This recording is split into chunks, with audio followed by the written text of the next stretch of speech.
इस वीडियो में बात करेंगे राजस्थान में कृषि और विपणन, कृषि विपणन।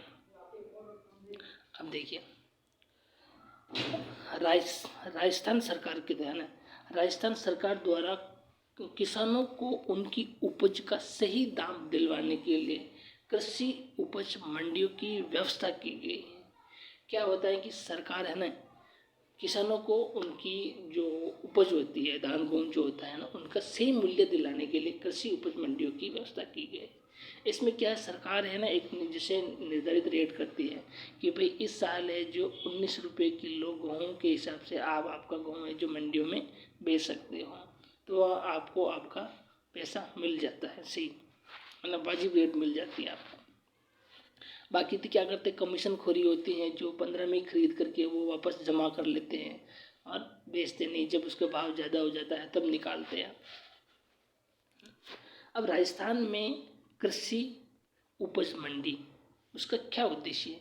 इसका उद्देश्य देखिए, किसानों को उचित मूल्य दिलाना, क्षेत्रीय विकास करना। जिस क्षेत्र के अंदर जो मंडी स्थापित की जाएगी तो वहाँ का क्षेत्रीय विकास हो गई ही, साथ ही साथ ग्रामीण कल्याण, ग्रामीणों का कल्याण करना है। देखो दोस्तों, कल्याण का अर्थ क्या होता है आप बताओगे? कल्याण का अर्थ क्या होता है? कल्याण का अर्थ होता है, सामान्यतः अर्थ होता है, वो बता रहा हूँ मैं ना, उत्तम स्वास्थ्य। मतलब उत्तम स्वास्थ्य कैसे, मैं बताता हूँ। जैसे कि अभी आपका जैसे वजन कितना है, 60 किलो है ना, और आपका वजन 65 किलो हुआ, क्या आपका स्वास्थ्य पहले से अच्छा हुआ या नहीं? जैसे हर रोज आपके पैदल चलने की जो क्षमता है वो कितनी है, 10 किलोमीटर है, लेकिन आपने अच्छा खाना पीना खाया है ना, पौष्टिक आहार खाया, आप प्रतिदिन है ना 15 किलोमीटर चलने की क्षमता रखते हो, तो ये क्या आपका उत्तम स्वास्थ्य ही तो है, इसे ही कहते हैं। तो लोगों के क्या करना है, ग्रामीण का कल्याण करना, लोगों का ग्रामीण कल्याण करना, यानी कि लोगों का आर्थिक उद्धार करना। अब कृषि जो उपज मंडियां हैं इनका उपनाम क्या है? कृषि जो उपज मंडियां हैं इनका उपनाम है नियमित बाजार, यानी कि नियमों पर ये संचालित होता है। और इनका संचालन कौन करता है? इनका संचालन करता है कृषि विपणन बाजार समिति के द्वारा इन बाजारों का संचालन किया जाता है। राजस्थान राज्य कृषि विपणन बोर्ड की स्थापना कब की गई थी? 1974, याद रखना है ना। 1973 के अंदर तो टाइगर प्रोजेक्ट आया था अपना राजस्थान के अंदर, टाइगर प्रोजेक्ट रणथंभौर के अंदर आया था। और 1974 के अंदर अगले साल राजस्थान कृषि विपणन बोर्ड की स्थापना की गई थी, है ना। कृषि उपज मंडियों में लाउड स्पीकर के जरिए अनाज खरीदने की बोली लगाई जाती है कि यहाँ पर अनाज की ये रेट चल रही है, और ये जो रेट है ना, अब ऑनलाइन भी आप अपने घर बैठे अपने ऐप्स में देख सकते हैं। आगे बात करते हैं अड़ाती। अड़ाती क्या होते हैं? अड़ाती क्या होता है? अड़ाती से आप सभी लोग वाकिफ होंगे, है ना। कमीशन खोरी, दलाल, दलाल को क्या कहते हैं? अड़ाती। किसानों की सहायता करने वाला कौन? दलाल ही होता है ना। कमीशन खाने वाले व्यक्ति है ना, ये क्या करते हैं? खरीदारों से शुल्क लेते, दलाल होते हैं। आपसे भी, बेचने वाले से भी कमीशन खा जाता है, और खरीदने वाले से भी कमीशन खा जाते हैं। उनको हिंदी में क्या कहते हैं? अड़ाती। याद रहेगा ना, अड़ाती। हाँ, ठीक है।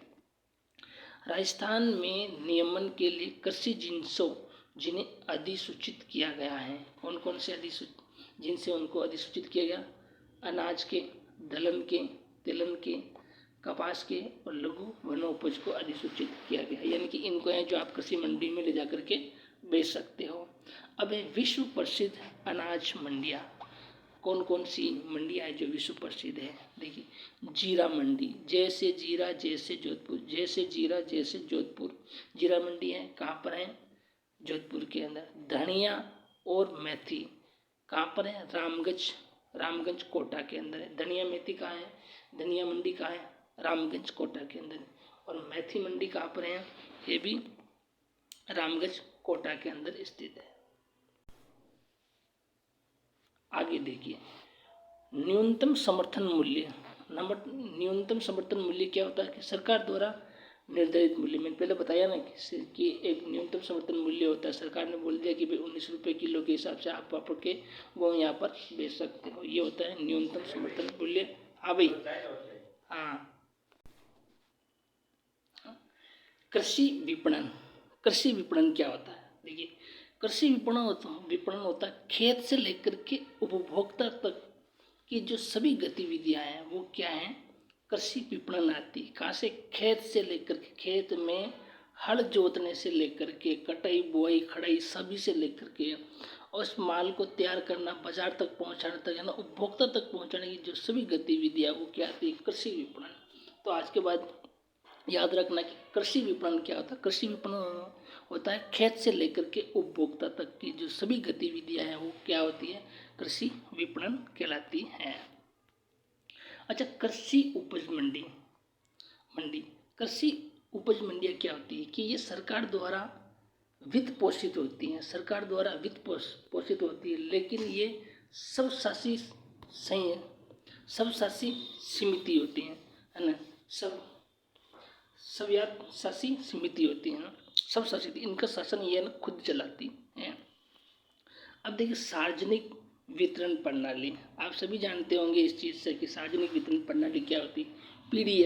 पीडीएस प्रणाली, पब्लिक डिस्ट्रीब्यूट सिस्टम, है ना, खाद्य नागरिक आपूर्ति उपभोक्ता विभाग द्वारा संचालित है। ये प्रणाली उपभोक्ता खाद्य नागरिक आपूर्ति एवं उपभोक्ता विभाग द्वारा संचालित है। उचित मूल्य की दुकान पर आपने दान गौन लावा व दुकान, है ना, उचित मूल्य की दुकान पर नियंत्रण किसका होता है? राज्य सरकार का होता है। और जो आजकल जो अंगूठो देर जो मशीन आप घूम ले ना, उसको क्या बोलते हैं? पोस मशीन होती है। उसका मशीन का नाम क्या होता है? पोस की फुल फॉर्म क्या? Point of sale. याद रखना, पॉइंट ऑफ सेल क्या है?